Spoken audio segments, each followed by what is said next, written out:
მოგესალმებით მეგობრებო, ეს არის ჩვენი აგრო პოდკასტის მესამე ეპიზოდი და დღეს თუნდაც გყავს ძალიან საინტერესო ხალხი ფაუდან. ესენი არიან თამარ ოთხმაზური და გიორგი ფიფია, რომლებიც მუშაობენ ერთ-ერთ ძალიან საინტერესო თემაზე, რომელიც ეხება ყურძნის და მის კონტროლს და დღეს გაგვიზიარებენ საკუთარ გამოცდილებას პროექტთან დაკავშირებით. მეგობრებო, თავიდან შესავლის სახით გკითხავთ, საერთოდ ვინც არის ის, რას წარმოადგენს FAO, რას აკეთებს საქართველოში და 1-2 სიტყვით რო გითხრათ მიმდინარე პროექტებზე. მოგესალმებით, ძალიან დიდი მადლობა მოწვევისთვის. ძალიან მიხარია ახალი პოდკასტის დაწყება და ველოდები ყოველთვის ძალიან საინტერესო საუბრებს, ვიცი რომ ესე იქნება. ჩვენ წარმოვადგენთ გაერო რესურსებსა და სოფლის მეურნეობის ორგანიზაციას. FAO არის ეს ორგანიზაცია. საქართველოში ეს ორგანიზაცია მრავალი წელია შემოვიდა და ახორციელებს ძალიან ბევრ სხვადასხვა საინტერესო პროექტს. ამ ეტაპზე ერთ-ერთი ყველაზე მსხვილი პროექტი, რომელსაც ახორციელებს, არის Empire.4. ეს პროექტი ძირითადად ეხება სურსათის უვნებლობას და მის გაუმჯობესებას ქვეყანაში. და ამ პროექტის ფარგლებში ზუსტად მუშაობთ ერთ-ერთ მავნებელზე, რომელსაც ქვია ყურძნისჭია, ლობესია ბოტრანა და ამ პროგრამას ქვია გამრავლების შემოფერხებელი პროგრამა, რომელსაც 5 წელია ვახორციელებთ. ეს პროექტი არის ევროკავშირისა და შვედეთის დაფინანსებით, აუცილებლად უნდა აღვნიშნო ეს. მშვენიერი. ხო, მაყურებლებისთვის ალბათ 2 სიტყვით შესავლის სახით შეიძლება ვთქვათ, რას წარმოადგენს ყურძნისჭია. ყურძნისჭია იგივე ლობესია ბოტრანა არის ძალიან მნიშვნელოვანი მავნებელი, რომელიც ჩვენს ყურძენს აზიანებს მინიმუმ სამთაობაში, ანუ თავდაპირველად იწყებს ყვავილობის პერიოდიდან დაზიანებას და შეუძლია რომ გააგრძელოს ეს დაზიანება შეთვალების პერიოდამდე და საკმაო რაოდენობით მიაყენოს მოსავალზიანი, როგორც რაოდენობრივი კუთხით, ასევე ხარისხობრივი კუთხით. თქვენ გამოცდილებით მეგობრებო, როგორი არის საქართველოს სიტუაცია, ანუ რეგიონების მიხედვით მაგალითად რას ვხედავთ აი ამ ყურძნისჭიასთან მიმართებაში? ყურძნისჭია ყველგან არის გავრცელებული. სადაც არის ვაზი, ვენახი, ეს არის ვენახის ენდემური მავნებელი და ყველგან სადაც ხდება ვაზი, იქ ხდება ყურძნისჭია. აღსანიშნავია ის, რომ ყურძნისჭია აზიანებს მხოლოდ ვაზს, ვიტის ვინიფერა და სხვა კულტურასთან არ აქვს შეხება. ეს ძალიან კაი ფაქტია, რომ მარტო ვაზს აზიანებს. ანუ პოლიფაგი არაა და სხვა რაიმესაც ხო არ აზიანებს. ძირითადად ეხა ჩვენი დაკვირვებით იმ რეგიონებშია ყველაზე მეტად გავრცელებული, სადაც უფრო მეტი ვაზია გავრცელებული. მაგალითად, კახეთის რეგიონში ძალიან ხშირი შემთხვევებია ყურძნისჭიის, ძალიან დიდი რაოდენობით პოპულაცია არის ძალიან მაღალი, მაშინ როდესაც მაგალითად იმერეთის რეგიონში ისეთი მაღალი არ არის პოპულაცია. რა თქმა უნდა, იქ არის გავრცელება, მაგრამ ისეთი დიდი პოპულაცია არ არის, როგორც მაგალითად კახეთში, ქართლის რეგიონში და ასე შემდეგ. კი, სწორედ აღნიშნა, რომ სამი თაობა აქვს. პირველ თაობაში აზიანებს ყვავილედებს. მაშინ ყვავილობის პერიოდში ბუდეებს იკეთებს და მაგით შეგვიძლია შევამჩნიოთ. მეორე თაობაში და მესამე თაობაში უკვე მარცვალს აზიანებს. აქ ძალიან დიდ გავლენას ახდენს ხარისხზე, იმიტომ რომ პირდაპირ მარცვალთან აქვს და საბოლოო პროდუქტთან შეხება და მესამე თაობაში უკვე როდესაც აზიანებს თვითონ მარცვალს, უკვე შეთვალების პერიოდში აზიანებს და მანდ უკვე ვექტორი არის ასევე მაგალითად მეორადი ინფიცირების, მაგალითად ბოთრითისის ნაცრისფერი სიდამპლე, რასაც ქვია. და ხშირად არის ხოლმე, როდესაც მაგალითად ფერმერს გონია, რომ აი მე არ მაქვს პრობლემა ყურძნისჭის, ან რაღაცა და მივალთ თქვათ ვენახში შევამოწმებთ და ხდება ისე, რომ აი სულ მაგალითად ნაცრისფერი სიდამპლე არის, აი შარშან მაგალითად მქონდა ეგ შემთხვევა, რომ ჩემი მეგობრის ვენახში ვიყავი, სადაც იყო აი ეს დაფარული, ასე ვთქვათ, იმით რა ქვია, ბოთრითისით და რო შევამოწმეს კარგად ეს მტევანი და გადმოვატრიალე რაღაცა, აი ძალიან დიდი ჭიები იყო ქვემოთ რა და ეს არის ზუსტად ის, რომ მაგათ ეს არ არის მხოლოდ ყურძნისჭიის ზიანი, შეიძლება იყოს მეორადი ინფიცირებაც ამასთან ერთად. აი მაგაზე გავაგზავნებთ ამრი, ანუ მე და სანდრო წინაზე რომ ვაკვირდებოდით ვენახებს, აღმოაჩინეთ ესეთი რამე, რომ ნაცრისფერი სიდამპლე იყო ძალიან აქტიური გასულ სეზონზე.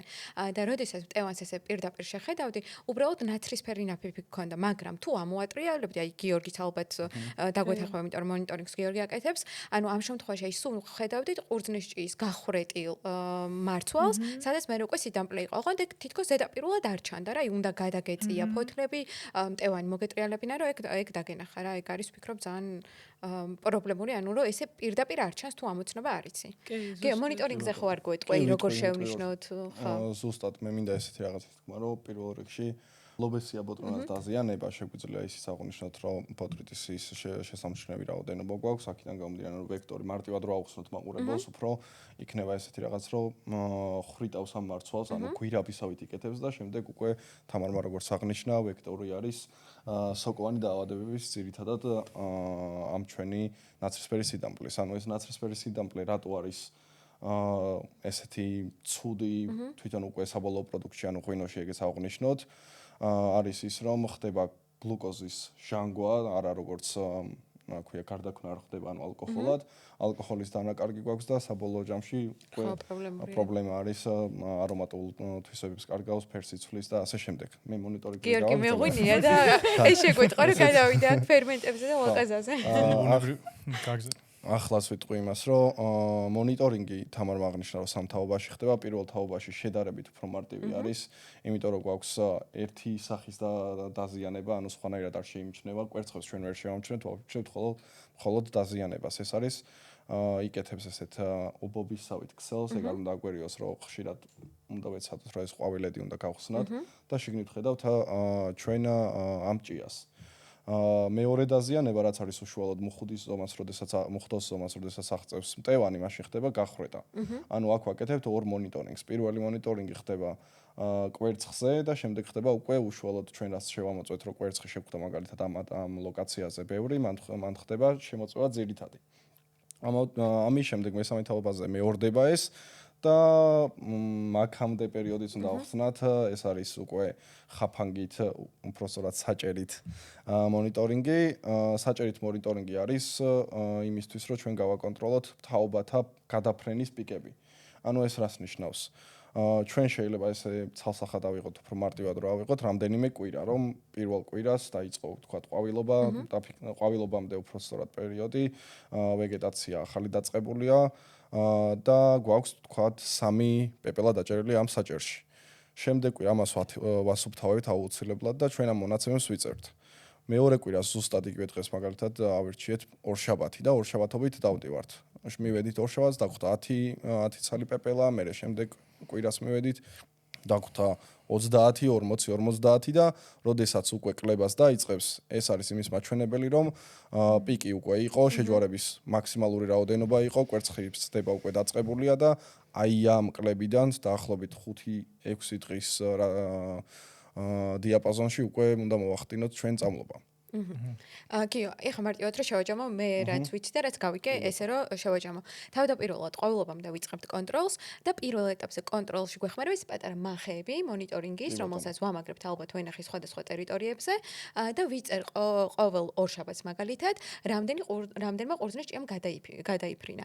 როდესაც რაოდენობა დაიწყებს შემცირებას, ესე იგი უკვე პიკი იყო და აი ამ პერიოდში უნდა შევწამლო თუ რაღაცა აი 10 რო ავწდები, 20 რო ავწდები, მაშინ ჯობია რომ ეკონომიკური ზღვარი გავითვალისწინო. არა, დაზიანება მე უკვე ხდება, ვიზუალური შეფასება კი ხდება, მაგრამ ეგ არის ხშირ შემთხვევაში არ აკეთებენ, მაგიდან გამომდინარე ვთქვი ეს, რომ მე ვენახები ახლა ამაზე თუ მხოლოდ ამაზე თუ არიან დაყრდნობით და შემდეგ ვენახში არ გადადიან და ვიზუალურ მონიტორინგს არ ახორციელებენ, ეს არის ერთგვარი cheat code-ისავით.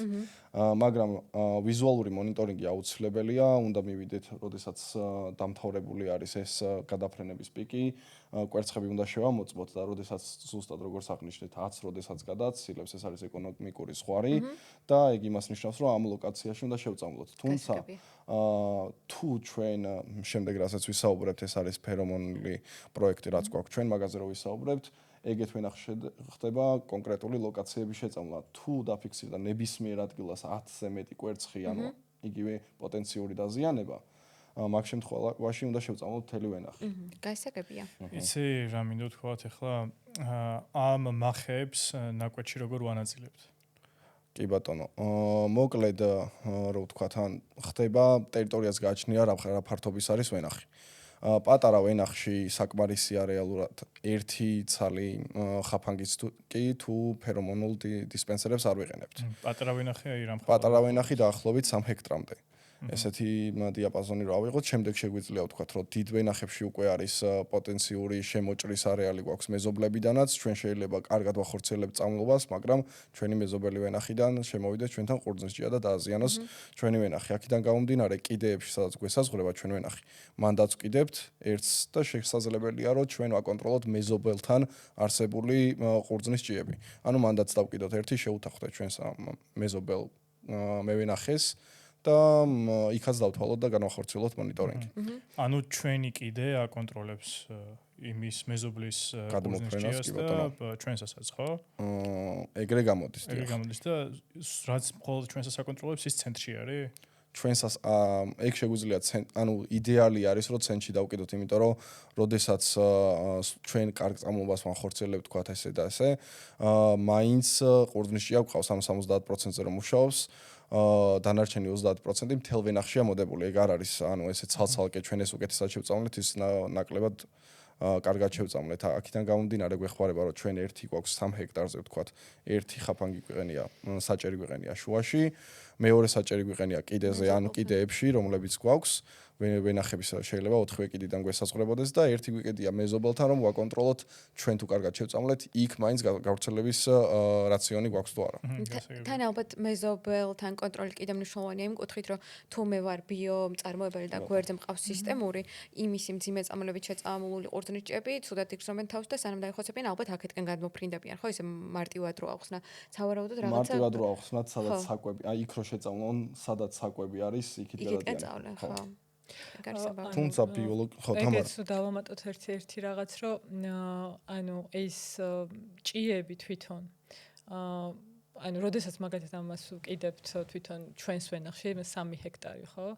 იქ თუ მაგალითად სხვადასხვა ჯიში არის, ეგეც უნდა გავითვალისწინოთ. ზოგი ჯიში ადრე ყვავილობს, ზოგი ჯიში მერე გვიან ყვავილობს და თუ მაგალითად მეტი შესაძლებლობა გვაქვს, რა თქმა უნდა, მეც ვაკეთებთ, მაგრამ ერთი საკმარისია იმისთვის, რომ მე თუ ფერომონი არ მაქვს ვენახში, აი მაგ შემთხვევაში მე დავადგინო, როდის უნდა შევიტანო პრეპარატის სწორ დროს, რომ მაქსიმალური შედეგი მივიღო. აი ამისთვის გვჭირდება არა ფერომონიან ვენახში რა. ამაზე მინდა რომ ხაზი გაუსვა, რომ აი მაგალითად როცა ვნახულობ ხოლმე რაღაც წამლობის გეგმებს, ანუ როდესაც აი ვიღაც კომპანიიდან ან თუნდაც კერძო ადამიანი როცა მაცნობს ხოლმე, იქ უწერიათ რომ აი ამადამ პერიოდში, ამადამ ფაზაში შეწამლე ყურძნის ჭიაზე. ეს ფაზა იმდენად დიდხნიანია და იმდენად დიდ პერიოდიანი არის, რომ როგორ უნდა მივხვდე, რომ ზუსტად კონკრეტულ თარიღში შეწამლო, არა და რეალურად ეგ კონკრეტული თარიღი ძალიან მნიშვნელოვანი არის. თან რასაც დავამატებდი ის არის, რომ ახლანდელი კვლევები აჩვენებს, რომ კლიმატის ცვლილების გამო ამ ყურძნის ჭიის გადაფრენა და პიკი შეცვლილი არის, იმიტომ რომ ტემპერატურა ტენიანობაზე, ჩრდილზე, მოკლედ ბევრ კომპონენტზე არის დამოკიდებული და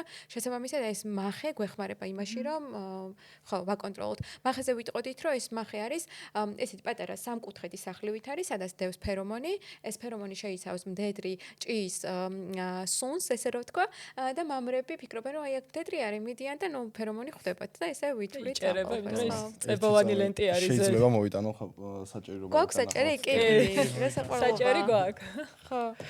იქამდე უბრალოდ დავამატებ ერთ რაღაცას, რომ აი, როდესაც მაგალითად უკვე ამ საჭერებში პეპლების რაოდენობა არის უკვე პიკზე მისული და უკვე იკლებს, ეს არის პერიოდი, როდესაც ეს პეპლები უკვე გადადიან ვენახში და ვენახში ანუ შეწყვილება ხდება და დებენ კვერცხებს. აი, კვერცხების დადებიდან უკვე 3-დან გაჩნია რა პერიოდი არის და როგორი კლიმატური პირობები არის რა. ზაფხულში მეორე და მესამე თაობაში უფრო სწრაფად ხდება, აი პირველ თაობაში რადგან უფრო სიცივე, უფრო მალე ხდება, მაგრამ სადღაც აი 3-დან 7-8 დღემდე ხდება ხოლმე მატლების გამოჩეკვა რა და ეს მატლები არის, რომელიც მე უკვე ჩვენ გვიზიანებს ამ ხო მოსავალს, ესე ვთქვათ.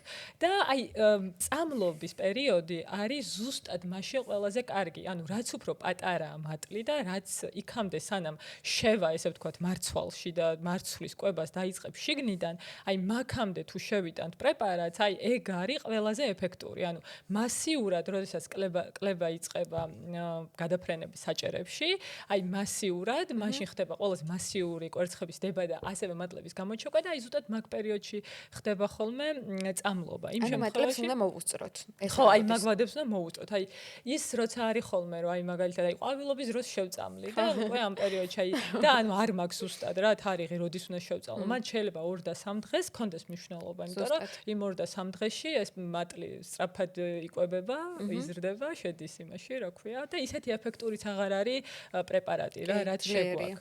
ხო, რაც შეგვაქვს და ამიტომ არის მნიშვნელობა, რომ ზუსტად ვიცოდეთ დრო ნებისმიერი მავნებლის კონტროლისთვის ხარ აქვს, მანდა მაინც ანუ ეხლა ყურძნის ჭიაზე ვსაუბრობთ ჩვენ, მაგრამ ყველა სხვა მავნებლის კონტროლისთვის ძალიან დიდი მნიშვნელობა აქვს, ვიცოდეთ ზუსტი დრო, როდის უნდა შევიტანოთ გარკვეული პრეპარატი და აი ზუსტად მაგაში გვეხმარება საჭერები. ანუ ყველა მავნებელზე, სხვა მავნებლებზეც ყურძნის ჭიას რო გავცდეთ, საჭერები არის იდეალური რაღაცა რა, ისე გვეხმარება, აი ზუსტად გვეუბნება როდის არის. ხო, ბოდიში სანდრო, აი შევაჯამებ, რომ ფაქტობრივად საჭერის გარეშე შენი წამლობის ეფექტურობა უკვე 100%-იანი აღარ არის. 100%-იანი ჯერ ისედაც 100%-იანი საერთოდ არ არის. მე იქ ჩვენი შეცდომები რო ტრაქტორით ცუდად დადის ვიღაც ტრაქტორისტი შუმახერი, ანუ 1000 მომენტი არის და მე ანუ მაგას დაუმატე ის რომ არასწორ პერიოდში წამლი რა, ანუ 0-ზე ჩამოდიხარ ომის.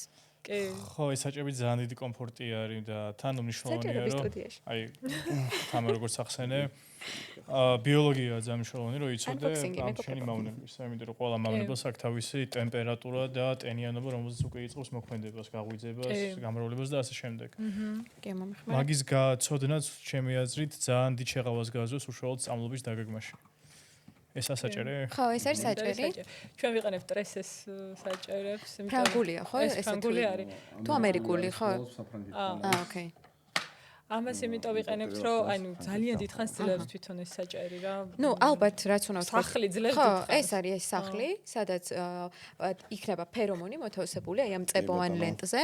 აი ესეთი წებოვანი ლენტი, ამას არ გავხსნი, ანუ მოკლედ ეს წებოვანი ლენტი მოთავსდება შიგნით და მე აქ იქნება ამასაც არ გავხსნით, მდედრი მწერის არომატის შემცველი ფერომონი, რომელსაც ზედ დავაწებებ შიგნით. ეს მოიზიდავს მამრმწერებს და ესე მოტყუებით შევასახლებთ ამ მამრწერებს შიგნით და მე დავითვლით.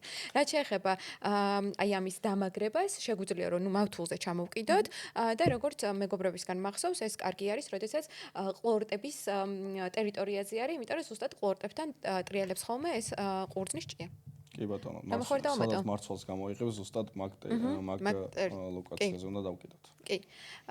ხო, ეხლა თქვენი პროექტის შესახებ რო გითხრათ, რომლის ბენეფიციარი სხვადასხვა ვენახებში მეც ვიყავი და ჩემი საყვარელი პროექტი არის ალბათ საქართველოში, რამაც ანუ მთელი წლის მანძილზე სულ უყურებ ხომ პროგნოზს, რომ იჭრაკი როდის იწყება, ნაცარი როდის იწყება და ყურძნის ჭიაზე თითქოს დარდი მოცილებული მქონდა ხოლმე.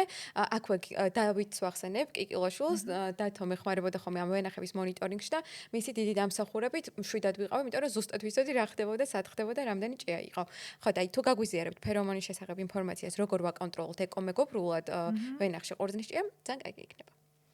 ხო. მოკლედ ეს რაზეც ახლა ვისაუბრეთ ჩვენ არის ტრადიციული მეთოდი, რომ მაგალითად ვაკეთებ წამლობებს. ეხლა ესეც ვთქვათ, რომ რეალურად ეხლა საქართველოში 3 თაობა გვაქვს ყურძნის ჭიაზე, შეიძლება მეოთხე თაობაც, მაგრამ იმ პერიოდში უკვე ამინდები იცვლება და თითქმის მოკრეფილია ხოლმე ყურძენი, ძირითადად ხდება სამჯერ წამლობა. ეს სამჯერ წამლობა ხდება და ხდება, ანუ ჩვენ ეხლა რასაც დავკვირვებთ, თუ ბიოვენახი არ არის და ასე შემდეგ, ხდება ძირითადად აი მართლა ფართო სპექტრის ძლიერ მოქმედი პესტიციდებით, რომლებიც საკმაოდ დამაზიანებელია როგორც ბუნებისთვის, ასე ბიომრავალფეროვნებისთვის, ჩვენთვის, ადამიანებისთვის, განსაკუთრებით იმ პერიოდში თუ მოსავლის აღებამდე მოხდა ამ პრეპარატის შეტანა. ერთ-ერთი ახლა ჩვენ რა მეთოდსაც ვიყენებთ ყურძნის ჭიის კონტროლისთვის და ეს მეთოდი არის ბევრად უფრო ეფექტური ვიდრე წამლობა, ძალიან ბევრად უფრო ეფექტური, ნამდვილად ამის სხვადასხვა მონაცემები გვაქვს. ეს არის დეზორიენტატორი, დიფუზორი ფერომონების გამოყენება ვენახში. ეხლა ჩვენ აღვნიშნეთ, რომ მამრი პეპელა, მდედრ პეპელას ეძებს სუნით, ეწყვილება სუნით, ეძებს შემოძებნის, მერე შეეწყვილება და მერე უკვე გვაქვს კვერცხები და გვაქვს თაობები, რომლებიც აზიანებენ ჩვენს ყურძენს. ამ შემთხვევაში ჩვენ ვათავსებთ ესეთ პატარა მავთულებს, რომელიც არის დიფუზორი ფერომონები, ანუ ამ მდედრი პეპლის სუნი აქვს. ვენახში ვათავსებთ, სადღაც ახლა ამას ჩვენ რასაც ვიყენებთ 250 ცალი უნდა განვათავსოთ 1 ჰექტარზე, რაღაცა ფორმე და სპეციალური იმის იქიდან გამომდინარე თუ რა ვენახი, რა სიმჭიდროვის არის, როგორ არის განლაგებული და ასე შემდეგ. ვენახზე ვენახზე მორგებულად, ესე ვთქვათ, ვათავსებთ ვენახში და ვაკეთებთ ესეთ რაღაცას, რომ თელს ვენახში დგას ამ დედრი პეპლის სუნი. ღრუბელივით ედება, თელს ვენახში დგას დედრი პეპლის სუნი. მამრი პეპელა ვეღარ პოულობს, ესე ვთქვათ, მდედრ პეპელას და არ ხდება შეწყვილება და არ გვაქვს თაობები, რომლებიც აზიანებენ ჩვენს ყურძენს.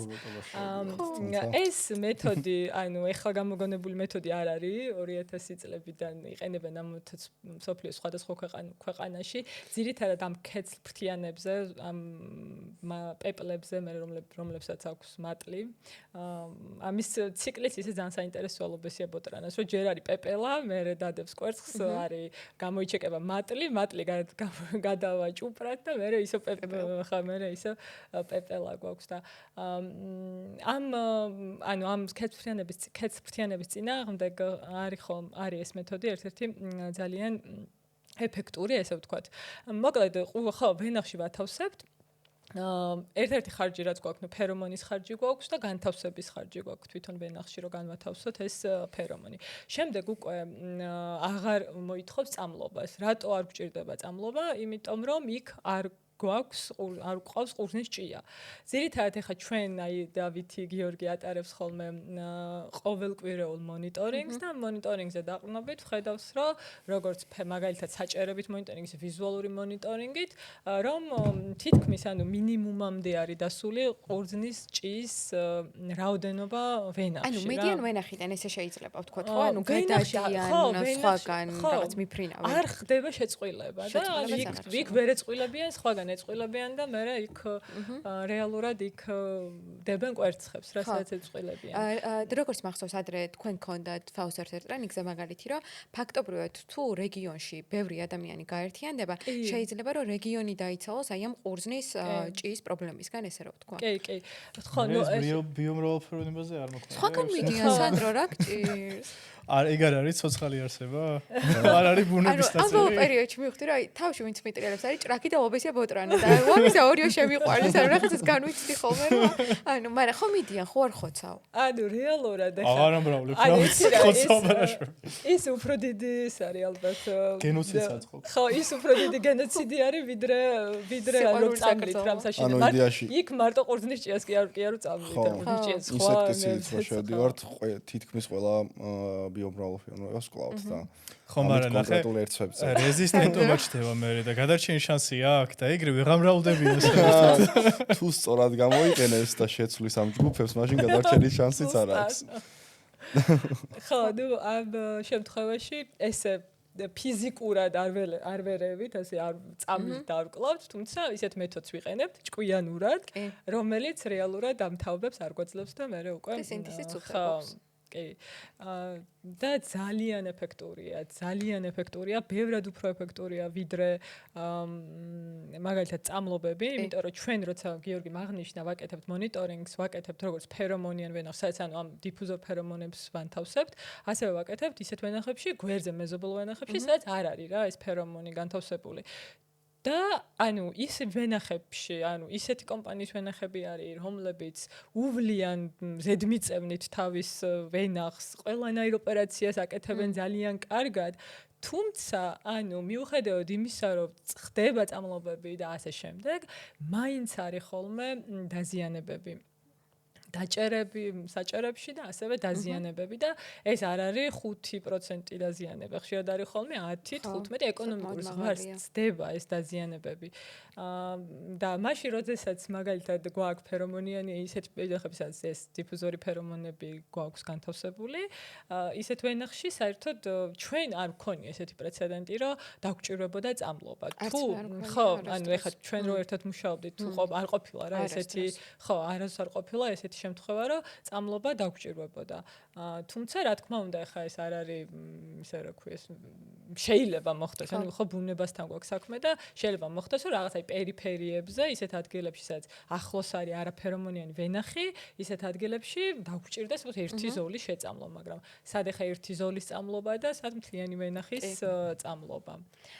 თავი კიდე ერთი რასაც გავაგრძელებდი შენ აზრს, ანუ შენ თქვი რომ ანუ დანახარჯი გვაქვს თვითონ ფერომონის და ნუ ეს ჩამოკიდების ხარჯი, იმიტომ რომ იმ ადამიანს ხო უნდა გადაუხედოთ ანაზღაურება. მაგრამ კარგი რაც აქვს ფერომონს არის რომ სრული სეზონი მოქმედებს, ანუ ერთხელ ჩამოვკიდებ და მორჩება და ამის გარდა ის არის რომ შემდეგ წლებში რადგან მცირდება პოპულაცია, უკვე ნაკლებად ვხარჯავთ, ხო? ანუ თუ ახლა ჰექტარზე მჭირდებოდა 250, შემდეგ წელს 200, 225. რატო გეცინება? კიდე გენოციდზე ვფიქრობ. ხო, შეგიძლია რომ მოკლედ ესე ნელ-ნელა შეამცირო რა და ეს ვფიქრობ რომ კარგი ამბავი არის გენოციდის გარდა. აი ცით რა მაინტერესებს განლაგება როგორი არის ამ ფერომონების ეგეც ვთქვათ ამ ტექნიკური გამოყენება. განლაგება არის ჭადრაკული, გააჩნია ახლა ჩვენ თუ მე-4 წელზე ვარ და 200-ზე ვარ ჩამოსული, ან 180-ზე ვარ ჩამოსული, მე რა თქმა უნდა სხვანაირად ნაწილდება. ფორმულა არის ძალიან მარტივი, რითიც დავთვლით ჩვენ როგორ უნდა განვათავსოთ და ყოველ მე რამდენი ვაზზე უნდა გვეკიდოს ჩვენ თითო ფერომონი. ანუ თქვათ რომ აი კალკულატორსაც ამოვიღებ შენინებართვით და რეგრესიასაც გავუჩიო. თან გამოვთვლი პირდაპირ. მაგას ვცდილობდი დიდხანს და არ გავიმივიდა. მოკლედ თქვათ რომ გვაქვს ვენახი რომელიც არის ძირებს შორის დაშორება არის 1.50 და 2.40-ია რიგებს შორის. 2.40 იყოს რიგებს შორის. ეს არის კვების არეალი რომელიც აქვს თითო ვაზს, ხო? ეს უნდა გავამრავლოთ ჩვენ 10000-ზე, უпростоრად უნდა გავყოთ 10000 აი ამ რიცხვზე, მივიღე ამ შემთხვევაში 3.6. გავყოთ 3.6-ზე, ამით ვიღებთ 1 ჰექტარზე ჩვენ რამდენი ძირი ვაზი გვაქვს. გამოგვივიდა 2777. ეს უნდა გავყოთ შეკვრაზე, რადგანაც ჩვენ პირველ წელს ვითვალისწინებთ 250 ცალს. უნდა გავყოთ 250 ცალზე და ამ შემთხვევაში გამოგვივიდა, რომ ყოველ 11 ვაზზე უნდა ეკიდოს 1 ცალი ფერომონი. აქედან გამომდინარე, ხა შე რო თქვი მაგაზე გადავდივარ განლაგებაზე. ვცდილობთ რომ ჭადრაკულად დავკიდოთ. ეხლა 11 რადგანაც არ იყოფა 2-ზე, ჩავთვლით რომ ყოველ 12 ვაში 1 უნდა ეკიდოს. ხო, ან 10-ში. თუ პირველ წელია ჯობია 10 გავაკეთოთ, თუ მეორე წელია ხო, შეგვიძლია, მაგრამ პირველ წელს მაინც რისკი რო ავირიდოთ. კი ბატონო. და ვშვებით ესეთ რაღაცას, რომ პირველ ვაზზე რო დავკიდებ, ჭადრაკულობას ვითვალისწინებთ. ანუ გადავალთ რიგში შევდივართ, პირველ ვაზზე მარჯვენა მხარეს დავკიდეთ, გადავთვალეთ 5 და დავკიდეთ მერე შემდეგ მარცხენა მხარეს. ანუ ჭადრაკულობა ესე ზიგზაგზე იყიდება, ერთ რიგში რო წარმოვიდგინოთ, ზუსტად თანაბარი დაშორებებით. ეგ არის განლაგება. ანუ შევედი, რიგი იწყება, პირველ ვაზზე ჩამოვკიდებ, გადავითვლი მერე 5-ს, გადმოვალ მარჯვენა მხარეს, ჩამოვკიდებ, აქედანაც გადავითვლი, გადავალ ესე და ესე დავდივარ, მოკლედ ასე მთლიან ნაწილს. პირველ რიგში იქნება პირველ ვაზზე და მერე მე-11 ვაზზე. მეორე რიგში დაიწყება მე-5 ვაზიდან თქვათ და გადაითვლება მერე უკვე 11 რა. და ასევე ისიც აღნიშნეთ რომ გუშინაც თქვენ დავეყავით ეგ ბავშვებსაც კარგად დავახსენით ჩემი აზრით ყოველ შემთხვევაში. კი, არა ჩაოლებრივად დავახსენე. აუცილებელია რომ ჩვენ ვეძახით რომ პირველი რიგის პლანი ვთქვა თუ რა ვთქვა ეს რიგი. პირველი რიგი და მესამე რიგი უყურებენ ერთმანეთს სარკისებურად რა და მეორე და მეოთხე უყურებენ სარკისებურად და თუ ერთი ადამიანი აკეთებს პატარა ტერიტორიაზე ვთქვათ და ბუფერული ზონა აქვს ირგვლივ, აუცილებელია რომ ბუფერული ზონა კონდეს, სხვა შემთხვევაში არ გამოდის პატარა ნაკვეთებზე. მაგ შემთხვევაში ერთი ადამიანი თუ რაღაც თვლაერია, რაღაც ფიქრებში გავიდა, ნირვანაში გავიდა და თვლაერია გადახედავს აი თავის დაკიდებულ სწორ რიგს და მაგის მიხედვით დაკიდებს შემდეგ რიგში, ანუ მე-3 თუ მე-4 თუ მე-5-ზე. ხო, ანუ ირეკლავენ ერთმანეთს. ერთმანეთს ირეკლავენ. ისე ფიქრებში გასვლა ვენახში მართლა ისეთია. ანუ სულ რაღაც მემართება ხო, სულ რაღაც 1-2-3-4-5 ძალიან რთულია. ერთი და იგივე. საკისებურად რატომ უნდა იყვნენ ეს პირველი მესამე? ჭადრაკულობა რო შევინარჩუნოთ, ანუ რომ თანაბრად გავანაწილოთ ეს ღრუბელი სუნი მთელს ვენახში რა. და ანუ თუ მაგალითად ერთმანეთს უყურებს, ნიშნავს რომ ერთი და იგივე ტერიტორიაზე დგას ვთქვათ ეს ფერომონის სუნი და შემდეგ იმ ტერიტორიას არ არის და უფრო ჭკვიანური განაწილება არის ესე. აქ ერთ რამეს იმას ვიზავ დავამატებ რომ ჩვენ გუნდს გვაქვს მთელი პროტოკოლი რა როგორ უნდა გავაკეთოთ ეს დავკიდოთ ეს ფერომონი, მაგრამ სანამ ფერომონს დავკიდებ იქამდე მინდა აღვნიშნო რა შეზღუდვები აქვს თვითონ ამ მეთოდს. ეხლა შეიძლება ყველა მიფიქროს რომ აი მეც გავაკეთებ მოდი და შეიძლება არ იყოს იქ ეფექტური. შეზღუდვები აქვს ის, რომ ნაკვეთი, სადაც ჩვენ ამ ფერომონს განვათავსებთ, უნდა იყოს მინიმუმ 17 ჰექტარი ერთიანი ნაკვეთი. ერთიანი ნაკვეთი გულისხმობ იმას, რომ შიგნით რაღაცა ტყე არ უნდა იყოს, თეა გორა რაღაცა და შიგნით ანუ ამ 17 ჰექტარში არ უნდა იყოს ესეთი ნაკვეთი, სადაც ფერომონს არ გავაკეთებთ. ანუ მთლიანად მთელი ნაკვეთი უნდა იყოს ათვისებული ფერომონით. ეხა ეს ან თუ 17 ჰექტარზე ნაკლები არის, მოდი ესეც ვთქვათ, 17 ჰექტარზე ნაკლები, ბევრი ნაკვეთი გვაქვს ჩვენ, რომელიც 17 ჰექტარზე ნაკლებია, თუმცა გარშემო არის ბუფერული ზონა. ბუფერულ ზონაში იგულისხმება ყველაფერი, მაგრამ არა ვაზი. ყველაფერი გარშემო თუ მაგ ტყე, თუ მაგ მთები, თუ მაგ ქარხნები, ყველაფერი გვაწყობს. ყველაფერი გვაწყობს დაჟე აი ხეხილის ბაღი, თხილის ბაღი, აი ბოსტნეული ნებისმიერი რამე გვაწყობს, ოღონდ არ გვაწყობს ვენახი რა. ეს ეხა რატო ხდება? არა, იმიტომ რომ ვერჩით ამ პატარა მწარმოებლებს, ნამდვილად არ არის ეგრე, იმიტომ რომ ეს კომენტარი ბევრჯერ მქონია. ეს იმიტომ ხდება, რომ თვითონ ყურძნის ჭიის პეპელა ძალიან დიდ მანძილზე დაფრინავს. ძალიან დიდ მანძილზე დაფრინავს, შეიძლება მე ქარმა წამოიღოს, რაღაცა ტრაქტორმა, ასე შემდეგ და ანუ შეწყვილდეს, ასე ვთქვათ, მეზობლის ვენახში და გადმოვიდეს მე თქვენს ვენახში და დადოს კვერცხი. ეს მეთოდი, ასე ვთქვათ, რომ თავიდან ავირიდოთ ეს რისკი, რომ დაზიანდეს ჩემი ვენახი ფერომონების განთავსების მიუხედავად, უნდა გავაკეთოთ 17 ჰექტარზე. ამიტომ ანუ რეალურად ეს არის მინიმუმი რა 17 ჰექტარი, თორე ანუ არის მაგალითად ევროკავშირის ქვეყნებში, არა მარტო იმ ქვეყნებში, სადაც ძალიან არის გავრცელებული ყურძნის ჭია, რეგიონები არის ანუ რეგიონებში არის მთლიანი რეგიონი, რიოხას მთლიანი რეგიონი მაგალითად არავინ არ წამლის ყურძნის ჭიაზე არც იციან ყურძნის ჭია რა არის რა. ხო, გერმანიაში ხო, სუპერომონები არიან, არავინ არ იცის რა არის ყურძნის ჭია.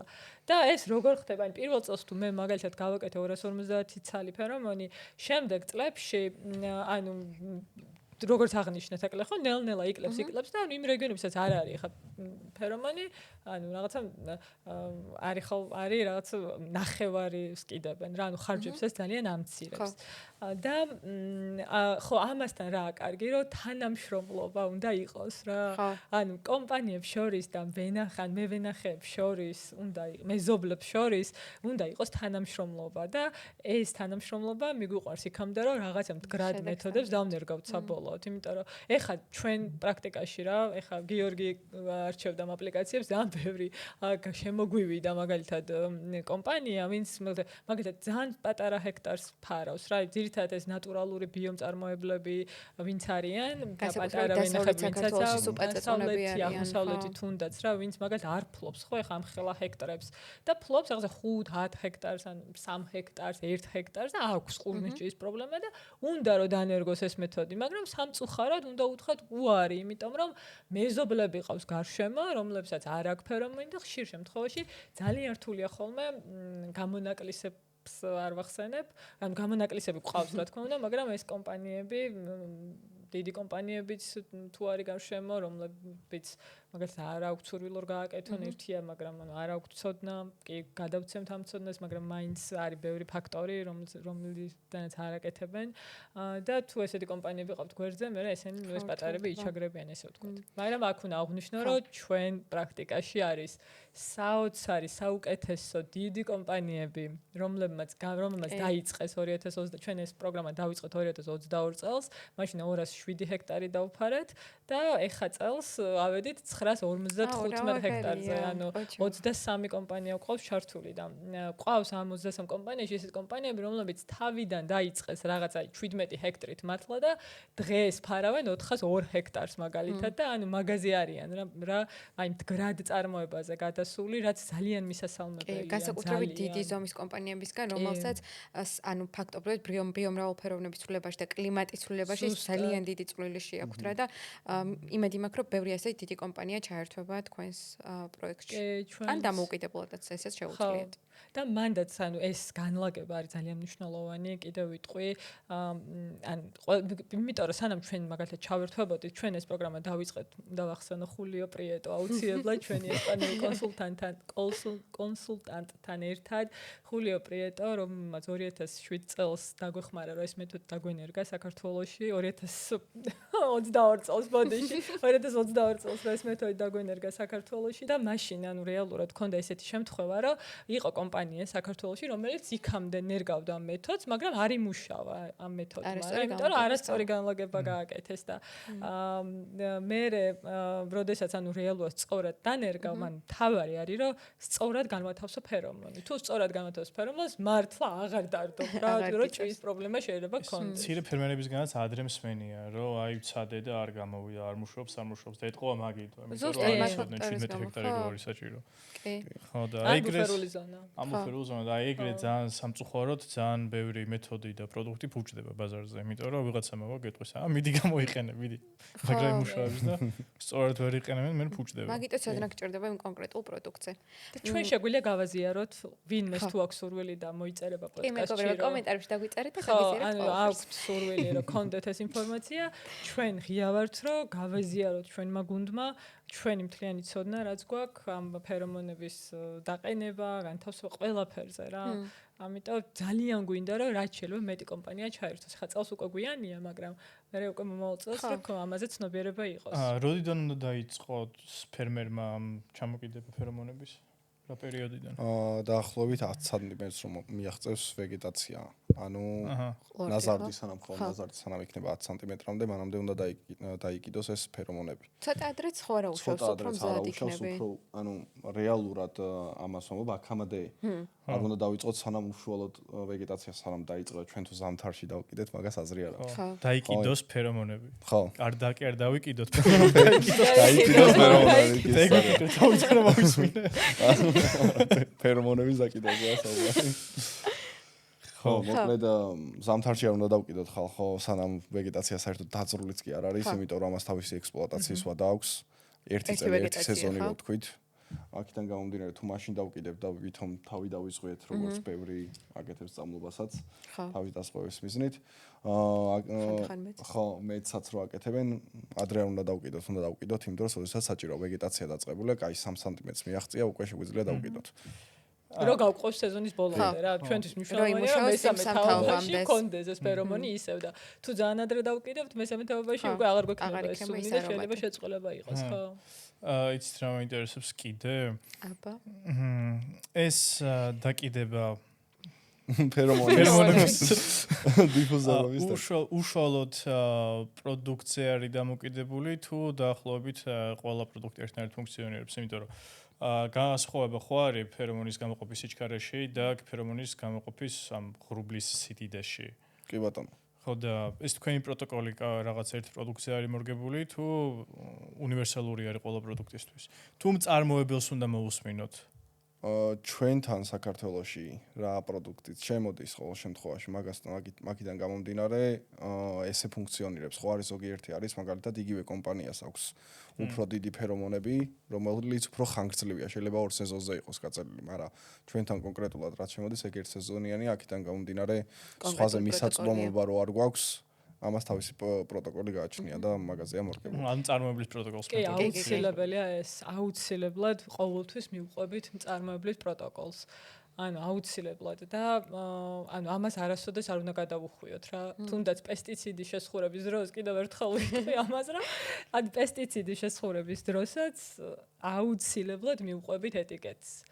და ამ შემთხვევაში ჩვენ ეს მეთოდი ხა რასაც ხა ჩვენ რაც საქართველოში არის ერთ-ერთი ყველაზე ეფექტური ფერომონია, რომელიც ანუ დატესტილია ბევრ ქვეყანაში და ძალიან ხშირად იყენებენ და ანუ ამ ფერომონის გამოყენების პროტოკოლი ესე არის. თუმცა შეიძლება სხვა მწარმოებელს, როგორც გიორგიმ აღნიშნა, სხვა ექსპლუატაციის ვადა და ასე შემდეგ და იმას სხვანაირი ის კონდეს რა, განლაგების მექანიზმი ესე ვთქვათ. მაგრამ იქიმიური ნივთიერებებს თითქმის ყველაფერს უფრო მაღალი დოზით ხმარობთ დღეს. კი. და აი თამარ მაახსენა ძალიან მნიშვნელოვანი საკითხი, ხა დღევანდელი თემა არ არის, მაგრამ თვითონ ეტიკეტებსაც რო ვკითხულობ ხოლმე, იმდენად არასწორად წერია რაღაცები. მე მქონდა შემთხვევა, რომ ერთ-ერთ ქიმიურ ნაერთთან დაკავშირებით ძალიან მაღალი დოზა ეწერა და ჩავთვალე რომ მაღალი იყო. კომპანიას რო დაურეკე, მითხრეს რომ ხო, შეცდომით არის დაწერილიო.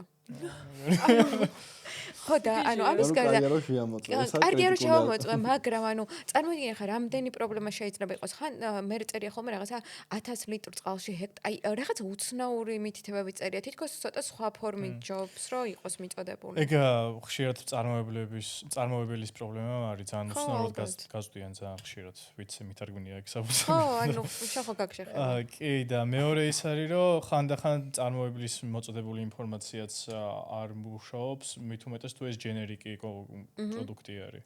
ხო. აი ეს რაღაც თურქულები, ჩინურები. ხო, მან ძალიან მე ჩვენ ყოველთვის ვუწევთ რეკომენდაციას, რომ აუცილებლად იყიდონ პროდუქტი ისეთი კომპანია, პასუხისმგებლიანი კომპანიიდან, ასე ვთქვათ რა. ეხლა ისეთი ბრენდებისგან, რომლებსაც უკვე აქვთ ჩატარებული კვლევები, რომლებიც არიან პასუხისმგებლიანები და რეალურად უნდა ენდომათ ეტიკეტს. ეტიკეტის დობის გარდა თვითონ ბოდიში თამრი შემომტანი როგორ აასაწყობებს ამას, რა პირობებშია, გაჭრილი თავღია ხო არ უდევს და რაღაც გრამებით რო გიწონეს 10 გრამის ასწორზე იყრა. ესეთი რაღაცები მე უკვე მან იმხელა მაფია არის, თუნდაც ამ იმაზე, რომ გადაომოწოთ რა კლევები აქვს რაღაცა. ამის ვერ დავიხურო. გაქვაკრო. ერთ-ერთ კომპანიას საიტი ქონდა შექმნილი მწარმოებლის. რეალურად არ არსებობდა ეს წარმოებელი. ხო. დღეს ასამართლოა. მაღალი რეპუტაციის მქონე კომპანიებიდან უნდა ვიყიდოთ პრეპარატი რა, იმიტომ რომ ჩვენი მიზანია ფულს ვიხდით მაინც და რეალურად თუ არ გქონდა შედეგი, მე რას ვაკეთებთ და მეგობრებო, ჩვენი კოლეგა გვანიშნავს, რომ დაახლოებით 10 წუთი დაგვრჩა ხო და თუ რაიმე მნიშვნელოვანი საკითხი გვახსენდება, შევეხოთ. მაგრამ და გიორგისთან გადავალ 1 წუთით, როგორც ჩემს ყოფილ სტუდენტთან. გიო, იცი რომ მეინტერესებს, ეხლა შეხო მაგალითად დაამთავრე უნივერსიტეტი, დაახლოებით ალბათ იცოდიან არ იცოდი რის გაკეთება გინდოდა და მე მოხვდი აქ, აი ეს რა გრძნობა არის, რომ უშუალოდ ლექციების მერე რაღაცა პრაქტიკაში გადიხარ. ამას იმიტომ გაკითხები, რომ რამდენიმე ჩვენი სტუდენტი უყურებს ამ ვიდეოს და მითხრეს, რომ რას გახსენდება უცებ იკითხავ და ეხლა ვკითხულობ რა ესეთი რამე გამახსენდა. და მე დაამატე როგორ შეგიძლია ეხლა აქ პოდკასტზე.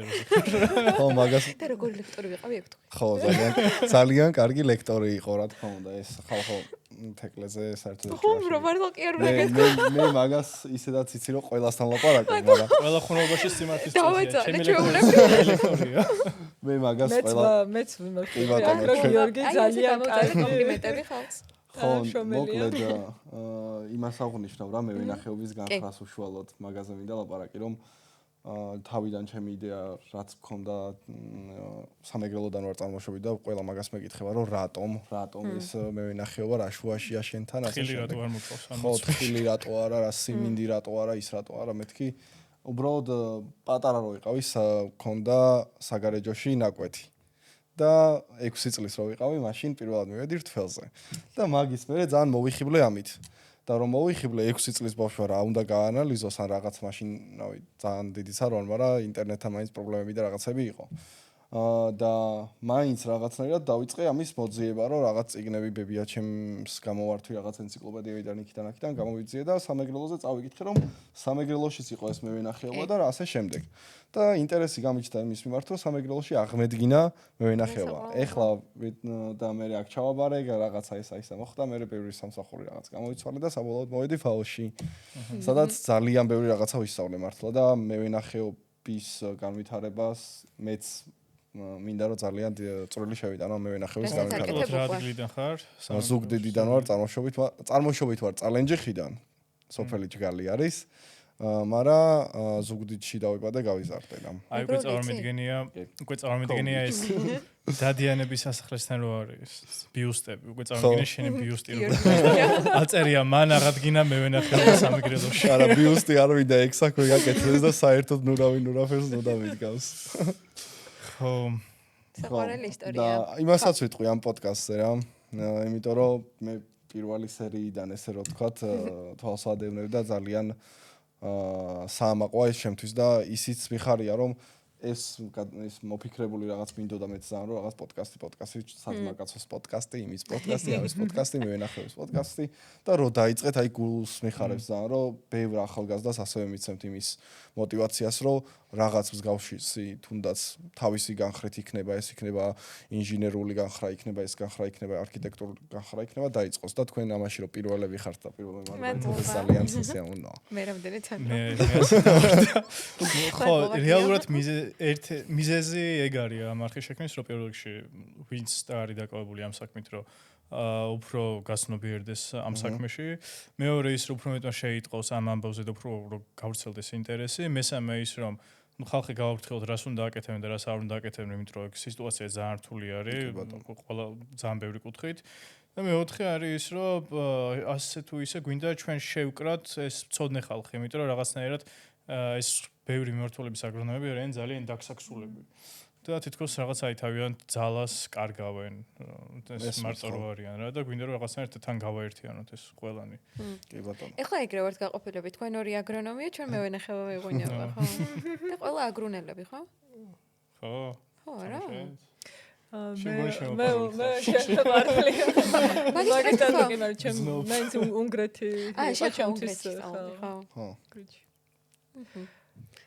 ძალიან მადლობა რა მეკითხოთ არის კიდე მე ვფიქრობდი თუ მაგას მოვასწრებდით რომ შევადაროთ აი ძველად რო ხდებოდა ქიმიური წამლობები და შევადაროთ ეს ბიო წამლობა და ამავდროულად ჩვენი მეთოდი რაც არის ჩვენი მეთოდი რა ეს საერთაშორისო მეთოდი რომ შევადაროთ რომ ქიმიური წამლობები რომ ყველაზე ცუდი რისთვისაც არის იწევს რეზისტენტობას ნარჩენი გვაქვს ძალიან მარტივად რო ვთქვათ ახლა ძალიან დიდი რაოდენობის თან ხშირად ხდება რომ ერთი და იგივე პრეპარატს ვიყენებთ და ვიყენებდით უფრო სწორად და თან ისიც არ გვაგაზრებული რომ ევროკავშირში თუ აკრძალეს მე რამდენიმე წელში ჩვენთან საერთოდ არ მოეწურება და გამოყიდვაზე ვიქნებით.